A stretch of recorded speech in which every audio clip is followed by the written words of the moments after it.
오늘 창세기 12장 1절 이하 9절 말씀을 중심으로 복된 삶의 비결, 이런 제목으로 말씀을 나누고자 합니다. 독일의 시성 괴테가 그런 말씀을 남겼습니다. 첫 단추를 잘못 끼우면 마지막 단추는 끼울 구멍이 없어진다. 두 가지 의미가 있죠. 시작이 중요하다는 뜻도 있고, 또 질서, 순서가 얼마나 중요한가 하는 뜻도 있습니다. 한국은 신년을 맞이하고 또 얼마 있으면 구정 설날을 맞이해서 1년에 새로운 마음을 갖는 때가 그래도 두 번씩은 있는 것 같습니다. 오늘이 세 번째 주일인데 새해를 맞이하면서 올해는 성경을 이만큼 읽어야지, 기도해야지, 또 이런 일을 해야지, 벌써 조금 흐트러진 면도 있다면 다시 한번 점검하는 때가 되었으면 좋겠습니다. 여러분들은 복된 삶을 어떻게 정의하십니까? 동양의 오복 사상 가운데 사서삼경 가운데 서경에 나오는 오복이 있습니다. 일활 수요, 첫 번째는 오래 사는 목숨 숫자입니다. 이활 부요, 부자가 되는 것입니다. 세 번째 삼활 강령, 몸과 정신이 함께 건강한 것을 강령이라. 사활 유호덕, 덕을 쌓아 남들에게 선행을 베풀어서 덕을 쌓는 삶을 살아갈 수 있다, 복이라고 했습니다. 마지막 다섯 번째 고종명, 죽음을 아름답게 죽는 것이라고 말합니다. 틀린 말이 아닙니다. 또 한국의 오복사상 가운데는, 또는 어떤 사람 칠복사상 가운데는 치아가 건강하면, 가족들이 모두 평안하면, 이런 복들이 있습니다. 다 일리가 있는 말씀입니다. 그러나 성경은 이런 복 말고 진짜 영원한 복을 이야기합니다. 오늘 그 영원한 복의 터전, 뿌리, 기초인 아브라함의 이야기를 함께 나누고자 합니다. 우리는 아브라함을 믿음의 조상이라고 말합니다. 아브라함은 노아로부터 11대 손, 노아가 1대라고 따지면 11대 손이요, 셈으로 따지면 10대 손인 분이 바로 이 아브라함인데, 아브라함의 아버지의 이름은 데라입니다. 데라는 130세에 아브라함을 낳고, 아브라함을 낳은 뒤에 나홀과 하란이라고 하는 두 아들을 더 낳았지만 그 두 아들은 모두 갈대아 우르에서 죽었습니다. 갈대아 우르에 살고 있던 이 아브라함을 하나님께서 불러내시죠. 데라가 아브라함을 데리고 떠납니다. 이 갈대아 우르라는 뜻은, 갈대아라는 말의 뜻은 약탈하다, 빼앗는다, 이런 뜻이고, 우르라는 말은 목마르다, 폐허가 되다, 황폐하다라는 뜻입니다. 하나님께서 그들을 불러내실 때에는 그들의 목적지가 가나안이었는데 가나안까지 들어가지 않고 하란에 머물렀습니다. 사도행전 7장 2절에 보게 되면 스데반의 설교 가운데서 우리의 조상 아브라함이 하란에 있기 전 메소포타미아에 있었을 때에 이렇게 말합니다. 그 메소포타미아가 메소포타미아 문명의 발상지이고 그곳이 바로 갈대아 우르입니다. 그곳에서 하란에 왔습니다. 하란에 와서 아브라함이 그의 아비 데라가 죽을 때까지 머물다가 아비 데라가 죽고 하란을 떠나서 가나안 땅에, 오늘 성경 본문에 보면 마침내 가나안 땅에 갔더라.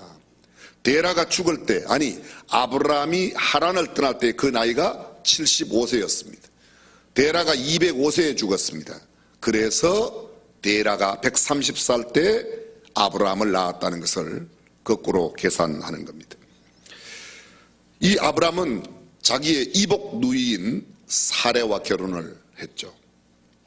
이복 누이, 그래서 누이란 말이 틀린 말은 아니지만 결혼하고 나서는 아내가 되었는데 훗날 그를 아내라고 하지 않고 누이라고 하여 애굽에 내려갔을 때 거짓말했던 이야기가 나옵니다. 아브라함에 대한 성경의 여러 표현이 있습니다. 가장 대표적인 표현이 하나님의 벗이라고 하는 표현입니다. 하나님의 친구. 역대하 20장 7절에도 이사야 41장에도 야고보서 2장에도 이렇게 하나님의 친구다, 성경에 유일하게 이런 표현을 갖고 있는 하나님의 벗이라고 하는 칭호를 얻은 사람이 아브라함입니다. 이사야 51장 2절에 보면 아브라함이 혈혈단신으로 있을 때에 내가 부르고 그에게 복을 주어 창성케 하였느니라. 그가 갈대아 우르 고향을 떠날 때는 아버지를 따라 떠나왔습니다. 그런데 아버지가 죽고 혈혈단신 혼자 하란에 있었을 때에 하나님께서 그 하란 땅에 있는 아브라함을, 75세 된 아브라함을 불러냈습니다. 75세, 요 사이 같으면 벌써 노인이죠.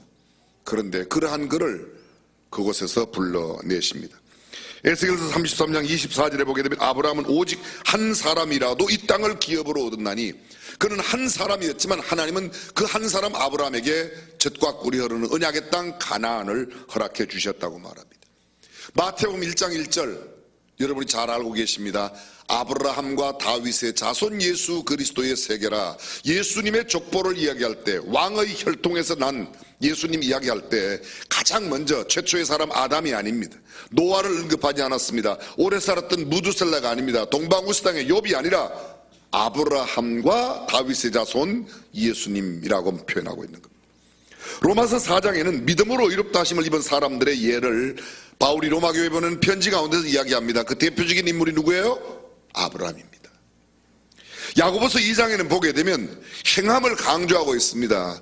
믿음으로만 아니라 행함으로 의롭다함을 받았다. 그 행함의 대표적인 인물, 구약의 두 사람을 이야기하는데 한 사람이 아브라함이라고 말하고 또 한 사람은 기생 라합이 정탐꾼을 영접하였을 때 그의 행함으로 의롭다고 인정받았다고 이야기하고 있습니다. 마태복음 3장 9절에는 보면 속으로 아브라함이 우리의 조상이라고 하지 말아라. 혈통만 아브라함의 혈통을 받았다고 진짜 아브라함의 자손이 아니라는 겁니다. 영적인 아브라함, 신앙을 계승하고 예수 그리스도를 구주와 주님으로 믿는 사람들이 신령한 아브라함의 자손인 줄로 믿습니다. 요한복음 8장 33절에는 우리가 아브라함의 후손이라 남의 종이 된 적이 없거늘 어찌하여 우리가 자유케 되리라 하느냐. 예수님께서 이렇게 말씀하셨습니다.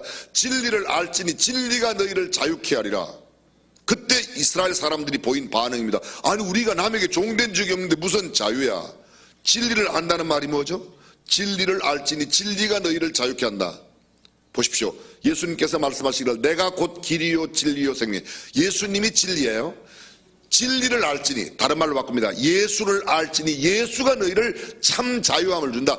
혈통만 아브라함의 피를 받았다고 아브라함의 자손이 아니라 예수 그리스도를 알므로 참된 예수 그리스도 안에서의 자유를 누리는 아브라함의 신령한 자손이 되는 줄로 믿습니다. 8장 37절 나도 너희가 아브라함의 자손인 줄 안다. 그런데 피를 받은 아브라함의 자손이라고 다 아브라함의 자손이 아니라는 겁니다. 8장 39절 우리 아버지는 아브라함이라 하니 예수님께서 가라사대 너희가 아브라함의 자손이면 아브라함의 행사를 할 것이오늘. 무슨 말입니까? 아브라함의 후손이라면 아브라함의 후손답게 살라는 겁니다. 신령한 하나님의 자손으로 아브라함의 자손이 되었다면 우리의 삶도 하나님의 자녀다운 삶을 살라는 말씀을 강조하고 있습니다.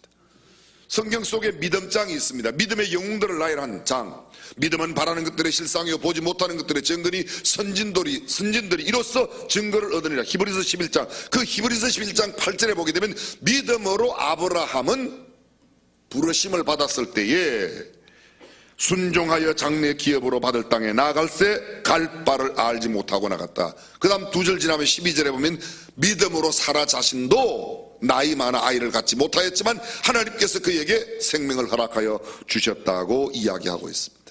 그렇습니다. 다시 정리해 보겠습니다. 갈대아 우르에 살고 있던 황폐한 땅, 빼앗기는 땅, 약탈을 당하는 땅, 허무한 그 땅에 살고 있던 그가 하란에 왔습니다. 하나님의 약속의 땅은 가나안입니다. 근데 하란은 황무지라고 그랬습니다. 근데 그 황무지에 열매 없는 땅, 거친 땅, 이 황무지 땅에 언제까지 살았는가? 데라가 죽을 때까지 살았습니다. 데라는 아브라함의 아버지예요. 데라의 이름의 뜻, 데라라는 뜻은 지체하다, 연기하다. 지체하고 연기하는 게 죽었습니다. 다시 말하면 지체를 끝내고 연기를 끝냈습니다. 그러자 그곳을 떠나서 마침내 가나안 땅에 가게 되었다. 열매 없는 땅에 아무리 노력해도 소용없습니다. 자, 여러분, 아브라함의 아버지의 직업이 뭐였죠? 우상장사였습니다. 우상을 만들어서, 신상을 만들어서 팔아요. 우상을 만들어 팔아 돈을 벌고 먹고 살고 있지만 그 땅은 황무한 땅입니다. 열매 없는 땅입니다. 폐허가 된 땅입니다. 목마르고 메마른 땅입니다. 그는 하나님의 부르심을 받고 젖과 꿀이는 가나안 땅에 와 그는 드디어 복의 사람으로, 복의 근원의 사람으로 바뀝니다. 복된 삶을 살았던 아브라함, 어떤 복을 받았는가? 오늘 창세기 12장 1절에서 4절까지 이렇게 말합니다. 내가 너로 하여금 큰 민족을 이루겠다. 네게 복을 주어 이름을 장대하게 하겠다. 너는 복의 근원이 되어 너를 축복하는 사람은 내가 복을 주고 너를 저주하는 사람에 내가 저주를 내겠다. 땅의 모든 족속이 모든 민족이 너를 인하여 복을 받을 것이니라. 할렐루야. 우리가 복을 받는다는 것은 누구로 인하여? 아브라함으로 인하여. 그 말은 쉽게 말하면 아브라함이 하나님을 믿어 의롭다 인정함을 받았던 것처럼 우리도 그리스도 안에 있는 복, 하나님 안에 있는 복이 참된 복인 줄로 믿습니다. 이 아브라함이 복을 받은 비결을 이야기하기 전에 무엇보다 우리가 먼저 생각해야 될 것이 있습니다. 그것은 하나님께서 아브라함이 무언 선한 게 있어서 아브라함이 복받을 자격이 있어서가 아니라는 겁니다.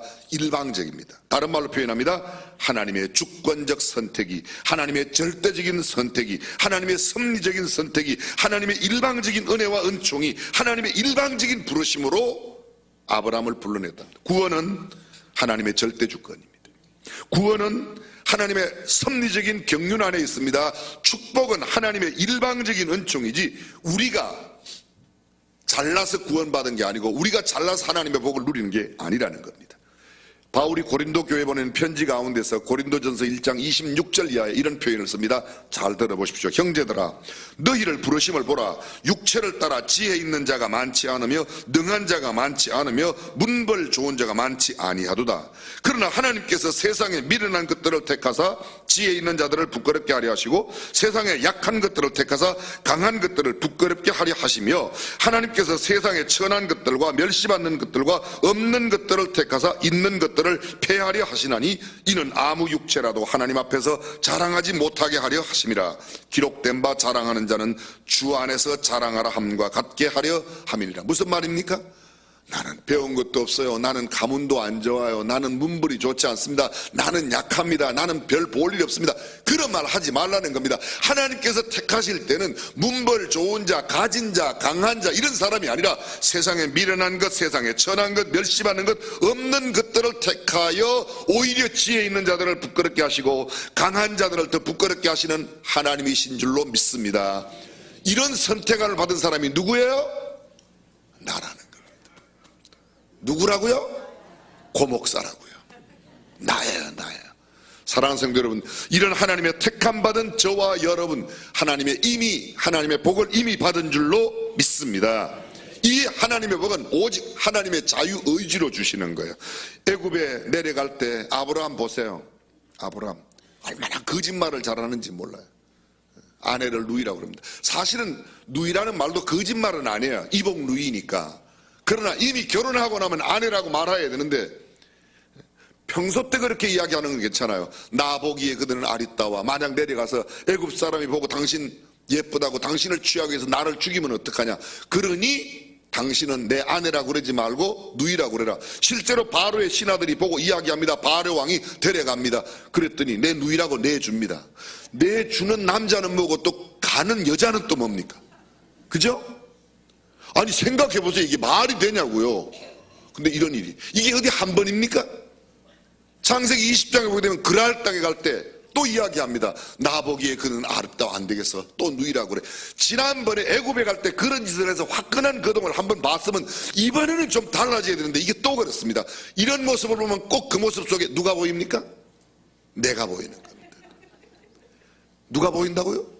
고목사가 보이는 거예요. 우리도 그래요. 그런데 여러분, 그러한 거짓말이 있고 그러한 실수가 많고 나약한 인간성, 정말 인간 모습에 인간의 그 자연 그대로의 모습이 그대로 있습니다. 위험만 당하면 생각하여 자기의 꾀를 냅니다. 아내를 누이라고 합니다.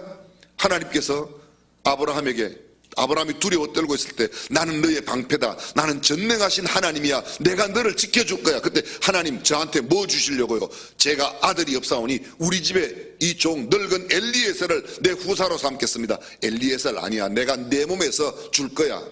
10년이 지나도 애가 안 생기니까 사라하고 쿵짝짝해서 또 처벌드립니다. 무슨 믿음의 조상이 처벌드립니까? 이게 말이 될 것 같습니까? 근데 그 모습 바라보면 또 누구의 모습이 보입니까? 내 모습이 보이는 거예요. 고 목사 니 쳐버렸나? 아니 그런 게 아니고 우리의 인간적인 모습이 보인다는 겁니다. 저와 여러분들의 연약한 모습이 그 안에서 보이는 겁니다. 드디어 인간적인 방법으로 아들을 낳았습니다. 하나님께서 13년 뒤에 나타나 아브라함 99세 때에 아브라함아 너의 몸에서 하나님 100세 된 사람이 무슨 애를, 내 아내가 벌써 90입니다. 그때 99살, 89살인데 이미 경수가 끊어져서 아니야, 내년 이맘때에 내 몸에서 아이가 난다. 하나님, 이 이스마엘이나 잘 키워주세요. 이게 아브라함입니다. 그런데 여러분, 이런 아브라함이 믿음의 조상이라고 말하고 이런 아브라함이 하나님의 복을 누리며 성경은 이렇게 말합니다. 내가 너의 자손을 하늘의 별처럼, 내가 너의 자손을 바다의 모래처럼 많게 하겠다. 하나님께서 일방적으로 언약을 베풀어 주시며 그 언약을 이루시는 모습을 보게 됩니다. 도대체 아브라함의 어떤 모습이 이런 복을 누리겠습니까? 방금 저는 아브라함의 연약성, 아브라함의 인간성, 아브라함이 정말 하나님의 복을 받을 수 없는 그런 연약한 모습을 갖고 있는 모습을 살폈습니다. 그러나 그럼에도 불구하고 우리가 아브라함에게 보아야 할, 아브라함 편에서, 인간 편에서 보면 아브라함에게 배워야 할 세 가지 요소가 있습니다. 첫 번째, 아브라함이 어떻게 그렇게 하나님의 복을 누리는 비결을 갖고 있습니까? 첫 번째 비결, 아브라함은 민감한 영적 센스를 갖고 있었습니다. 12장 1절을 보십시오. 여호와께서 아브라함에게 이르시되 너는 너의 본토 친척 아비집을 떠나 내가 네게 지시할 땅으로 가라. 하나님이 아브라함에게 일방적으로 나타나셔서 말씀하십니다. 이런 연약하고 인간적이고 정말 거짓말 잘하고 나쁜 짓 잘하고 그런 아브라함에게 하나님이 나타나서 말씀하시는데, 아브라함이 그런 사람임에도 불구하고 그 하나님의 음성을 듣는 귀가 있었다는 겁니다. 하나님의 음성을 듣는 민감함이 있었습니다. 영적인 센스가 있었습니다. 소리의 공해 속에 살고 있는 현대인들, 우리는 얼마나 하나님의 음성을 민감하게 듣고 있는지 우리가 물어보아야 합니다. 세상에 이것 하면 돈 번다, 이것 하면 출세한다, 이것 하면 어떻게 된다, 그런 소리에 너무 귀가 어두워져 있어서 세미한 하나님의 음성을 듣지 못하면 우리는 하나님의 복을 누릴 수가 없는 것입니다. 사랑하는 성도 여러분, 영적 분별력, 민감한 영적 센스로 하나님의 음성을 듣는 촉이 좀 필요해요. 돈 버는 데는 촉이 굉장히 우리가 발달되어 있어요. 하나님의 음성을 잘 듣지 못합니다. 세미하게 들려오는 주의 음성을 듣는 저와 여러분들이 되시기를 주님의 이름으로 축원합니다. 두 번째, 아브라함은 이 말씀을 듣고 말씀을 따라 그대로 행했습니다. 말씀을 쫓아 행했습니다. 4절을 보십시오. 이에 아브라함이 여호와의 말씀을 쫓아갔고 롯도 그와 함께 갔으며 아브라함이 하란을 떠날 때에 그 나이 75세였더라. 하나님의 말씀에 귀를 기울이고 그 기울여 들은 말씀을 따라가는 겁니다. 다시 말합니다. 말씀대로 행하는 겁니다. 우리에게 익숙한 성경적인 용어로 바꾸면 하나님의 말씀대로 순종하며 살았다는 겁니다. 지난 주간에 신명기 28장 1절에서 14절까지의 말씀을 함께 잠깐 나눈 적이 있습니다. 너희가 삼가 내 말을 듣고 이 말씀을 순종하면, 부종하면, 말씀대로 살면 내가 들어와도 복을 받고 나가도 복을 받고 내 떡반죽 가락과 내 몸의 소생과 내 육축의 새끼, 우양의 새끼가 복을 받는다. 모든 것이 복을 받는다고 이야기합니다. 하나님의 말씀을 듣고 그 말씀대로 순종하면. 노아는 어떻게 그 음란한 세대 가운데, 그 패역한 세대 가운데 구원받았습니까? 창세기 6장 8절, 그러나 노아는 하나님께 은혜를 입었더라. 노아는 당세의 의인이요 완전한 자라. 그가 하나님과 동행. 노아는 하나님의 은혜로, 마찬가지입니다. 아브라함이 하나님의 일방적인 은혜로 축복을 누립니다. 그런데 노아는 의인이요 당세의 완전한 자라. 그가 하나님과 동행하였으며 그의 삶이 무엇으로 나타났습니까? 하나님께서 노아에게 이렇게 너 방주를 만들어라, 산 꼭대기에 만들어라. 그 말씀 몇 절 지나고 나면 나오는 말씀 뭐예요? 노아가 그와 같이 하되 여호와께서 자기에게 명하신 대로 다 준행하였더라. 하나님께서 말씀하신 그대로 준행했다는 겁니다. 기억나실 겁니다. 하나님께서 이 한 구절의 말씀을 무려 성경에 104번이나 강조하십니다. 한 구절이 104번 나와요. 그 구절이 뭐라고요? 잊어주셔서 감사합니다. 여호와께서 모세에게 일러 가라사대. 그리고 그 다음 보면요, 모세에게 그 말씀이 왔을 때 모세가 그 말씀대로 다 해줬습니다. 출애굽기 40장은 출애굽기 끝장입니다. 성막을 만드는 이야기인데 무려 한 구절, 두 구절, 매 구구절절마다 여호와께서 말씀하신 대로 그것을 다 행하여 그대로 되었다고 기록하고 있습니다. 모세가 가나안 땅에 왜 못 들어갔습니까? 말씀대로 행할 때는 승승장구했습니다. 첫 번째, 머릿바에 물이 없을 때는 반석을 쳐서 물을 내라, 물을 냈습니다. 두 번째, 머릿바를 또 나옵니다. 광야가 끝날 때 근데 그곳에서는 반석을 명하여 물을 내라고 그랬는데 명하지 않고 지난번처럼 경험에 의지하여 쳤습니다. 물은 나왔지만 하나님 갑자기 나타나 모세야 모세야 네가 어찌하여 내 백성 앞에 나의 거룩함을 나타내지 아니했냐. 내가 너의 열조에게 주리라고 맹세한 땅에 너는 못 들어갈 거야. 하나님의 말씀을 저버렸기 때문입니다.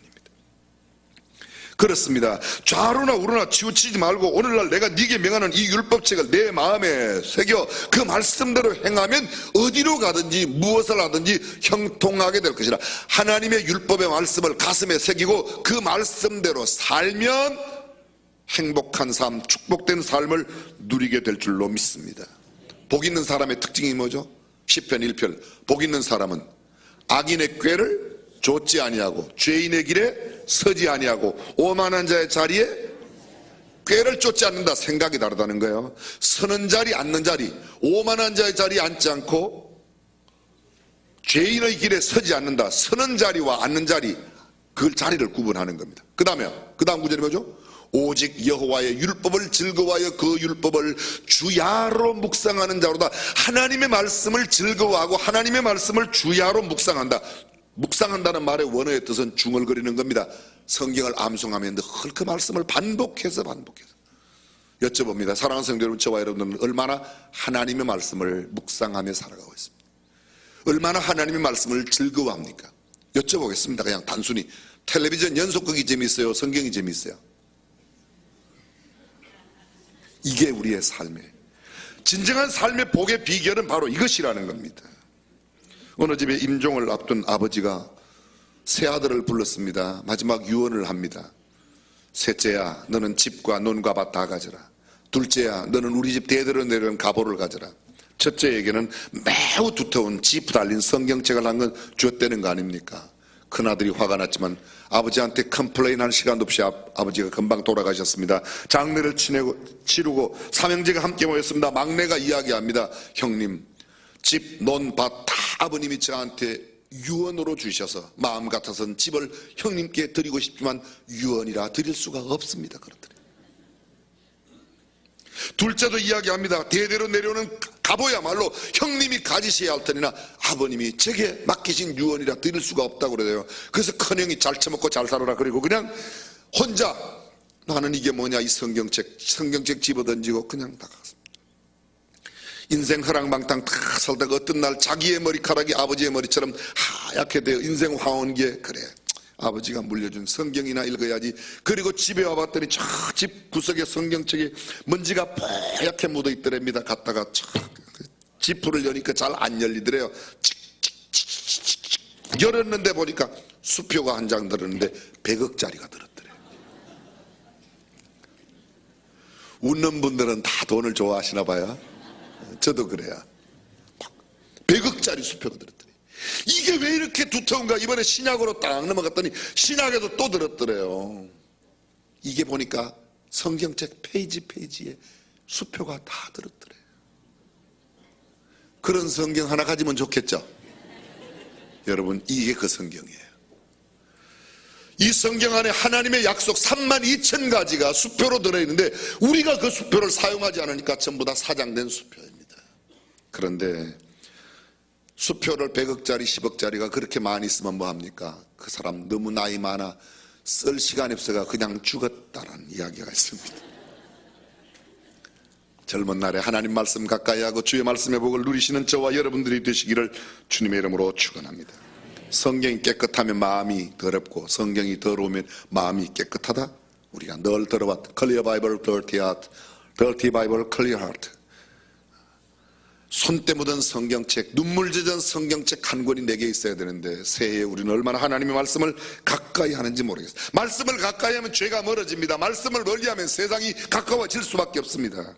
일본에 도모다카 시모지라는 사람이 있습니다. 그는 사형수였습니다. 일본 정부는 사형수를 일본 북해도에 있는 탄광에 갖다 보내어 이왕 사형시킬 사람이지만 죽는 날까지 탄을 캐게 하다가 죽이는 게 정책이었습니다. 탄광으로 가는 것이 마지막 길이었습니다. 일단 그곳에 가면 다시는 돌아오기가 어려운 상황이 되는 겁니다. 그런데 이 탄광으로 보내지는 시모지, 그곳에 가서 탄광의 일을 하는데 얼마나 힘들고 어려운지 모릅니다. 어떤 날이었습니다. 멀리서 삼천리길밖에 이 탄광에 죄수로 가 있는 아들을 면회온 어머니가 조그마한 보따리를 가져왔습니다. 아들아, 내가 이거 가져왔다. 떠나간 뒤에 보따리를 갖고 들어가서 열어보니까 그 안에 성경책이 들었어요. 아들은 예수를 믿지 않습니다. 에휴, 우리 어머니가 예수쟁이가 됐네. 성경 안 읽는다고 버려뒀어요. 내 팽개쳤는데 그 갱도에서 함께 일하고 있는 다른 죄수들이 쉬는 시간만 되면 성경책을 뜯어갖고 담배를 피는 겁니다. 근거리 생각하니까 그래도 그렇지 삼천리길밖에 어머니가 가져온 성경책을 담배를 핀다? 야, 그러면 안 돼. 그래 빼뜨려갖고 자기가 이렇게 보니까 좀 재미가 있어요. 그래서 성경을 조금씩 점심 때도 밥 먹고 일찍 밥 먹고 난 다음에 성경을 읽고 틈만 나면 성경을 어느 날이었습니다. 성경을 읽으려고 그랬는데 옆에 있는 그 같은 죄수 광부들이 막 욕을 하고 비난하고 하는 겁니다. 아유, 너무 시끄러워서 안 되겠다. 그 갱도에서 나와서 다른 갱도, 탄광 갱도로 가서 성경을 막 읽는데 갑자기 천둥치는 소리가 나서 보니까 옆에 갱도가 무너져 갖고 조금 전에 욕하던 그 사람들이 다 죽은 거예요. 생각하는 겁니다. 아, 이 성경책이 나를 살렸구나. 그리고 그가 성경책을 통해서 예수 그리스도를 구주와 주님으로 영접합니다. 그의 삶이 바뀌었습니다. 탄광 생활이 훨씬 더 성실해졌습니다. 변화된 삶의 모습을 보았던 이 사람의 죄수의 모습이 점점 사람들에게 알려지고 감독관도 알게 됩니다. 그의 형은 줄어들었습니다. 결국은 그가 출소했습니다. 집으로 돌아가 보았더니 어머니는 이미 돌아가셨습니다. 그래, 우리 어머니 내가 봉양 못하였는데 어머니를 돌봐야지. 그리고 가까이에 있는 양로원에 찾아가서 어르신들 돌보기로 작정합니다. 어머니의 속을 태우며 살았던 것을 회개하면서 살아있는 다른 여러 어머니를 열심히 모시는데 조금씩 돈도 벌기 시작했습니다. 그가 그렇게 번 돈으로 무려 중학교 고등학교를 6개나 세웠습니다. 우리는 지금 이렇게 수천 명 수만 명이 학교 하나 지으려고 해도 어려운데 이 사람은 혼자 학교를 6개를 세웠다. 일본 정부가 주는 교육자 대상을 받았습니다. 사회사업가에도 주는 대상도 받았습니다. 그는 77세를 일기로 하나님의 부르심을 받고 떠났습니다. 하나님의 말씀이 그를 그렇게 위대하게 만들었습니다. 사랑하는 성도 여러분, 새해에 하나님의 말씀을 가까이 하며 살아가는 저와 여러분들이 되시기를 주님의 이름으로 축원합니다. 그게 복받는 비결입니다. 마지막 세 번째, 아브라함에게서 찾을 수 있는 또 하나의 복의 비결. 아브라함은 가는 곳곳마다 단을 쌓고 여호와의 이름을 불렀습니다. 오늘날로 말하면 예배를 잘 드렸다는 거예요. 예배를 잘 드렸다. 보십시오. 본문 7절 12장 7절입니다. 여호와께서 아브라함에게 나타나 가라사대 내가 이 땅을 네 자손에게 주리라 하신지라 그가 자기에게 나타나신 여호와를 위하여 그곳에 단을 쌓고 8절 거기서 베델 동편 산으로 옮겨 장막을 치니 서는 베델이요 동은 아이라 그가 그곳에서 여호와를 위하여 단을 쌓고 여호와의 이름을 부르더니 단을 쌓고 여호와의 이름을 불렀다. 한마디로 무엇입니까? 예배. 오늘날 용어로 바꾸면 예배를 바르게 잘 드렸다는 겁니다. 여러분, 가인과 아벨의 결정적인 차이가 무엇입니까? 예배의 차이입니다. 아벨의 제사와 가인의 제사, 하나님께서 아벨과 그의 제물은 받으셨지만 가인과 그의 제물은 받지 않으셨다. 가인은 제사에 실패했습니다. 예배에 실패했습니다. 아벨은 제사에, 예배에 승리했습니다. 여러분, 엘카나를 아십니까? 그의 아내 한나, 아이가 없습니다. 성전에 가서 열심히 하나님 앞에 예배합니다. 그건 예배 성공자입니다. 당시에 대제사장, 제사장 엘리가 있었습니다. 엘리에게는 홈리와 비나스가 있었는데 이 제사장의 아들인 홈리와 비나스는 제물을 가지고 오는 그 가운데서 살진 고기들을 자기가 몰래 빼내서 먹습니다. 성막에서 봉사하는 여인들과 함께 음란한 짓을 했습니다. 쉽게 말하면 그들은 제사에 실패했습니다. 예배에 실패했습니다. 하나님께서 그들을 전장에 죽게 하고 나이 많아 늙었던 엘리는 의자에서 떨어져 목이 부러져 죽었습니다. 그러나 한나는 기도하여 하나님 앞에 예배의 성공자가 되고 그로 말미암아 얻은 사무엘이 사울과 다윗과 솔로몬을 길어붙는 위대한 하나님의 사람이 되었던 겁니다. 예배의 승리자가 참된 성공자가 되는 줄로 믿습니다. 성경 속에 쓰임받았던 사람, 제가 다시 이야기합니다. 노아가 방주에 나와서 가장 먼저 한 일이 뭡니까? 단을 쌓았다. 예배했다는 겁니다.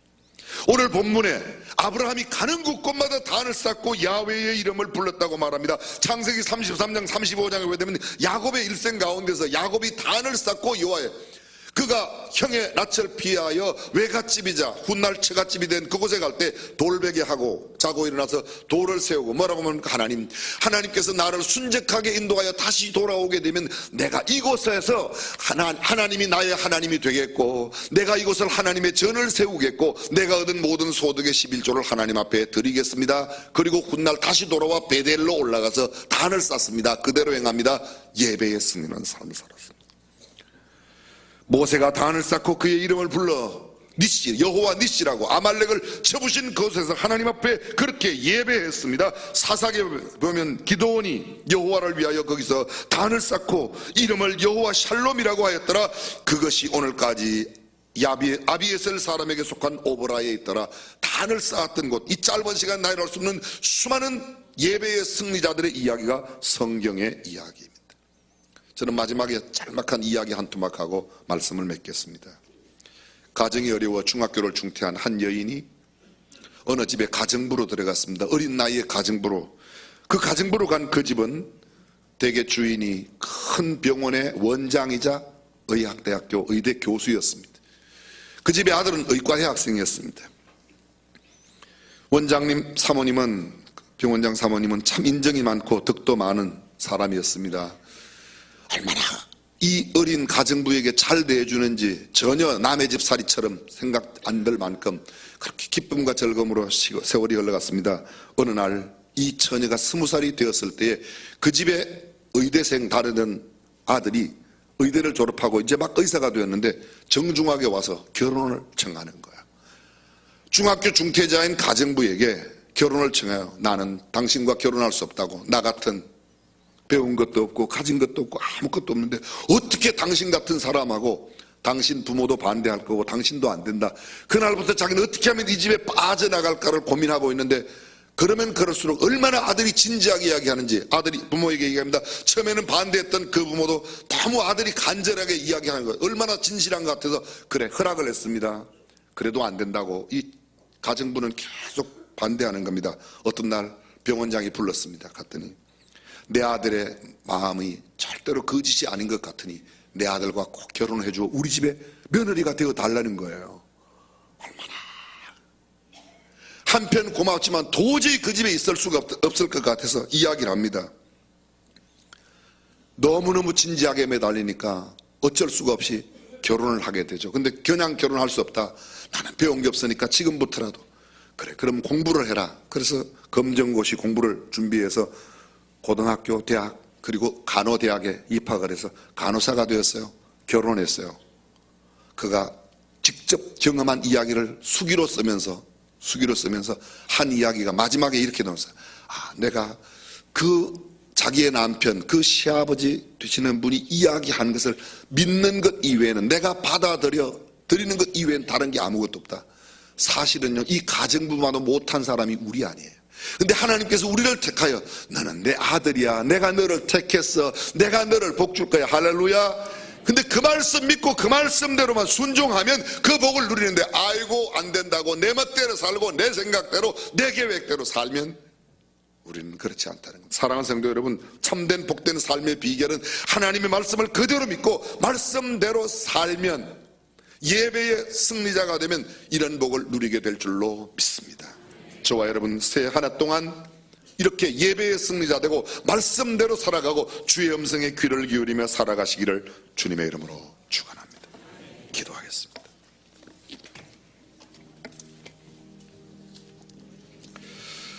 수많은 소리의 공해 속에 살고 있는 우리들, 세미하게 들리는 하나님의 음성을 듣는 영적 민감한 영적인 센스를 허락하여 주옵소서. 들은 말씀 머리로만 끄덕이지 아니하고 손과 발로 삶으로 행동하는 우리가 되게 하여 주옵소서.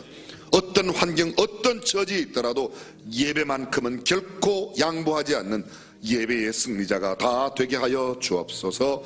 주 예수님의 이름으로 기도합니다. 아멘.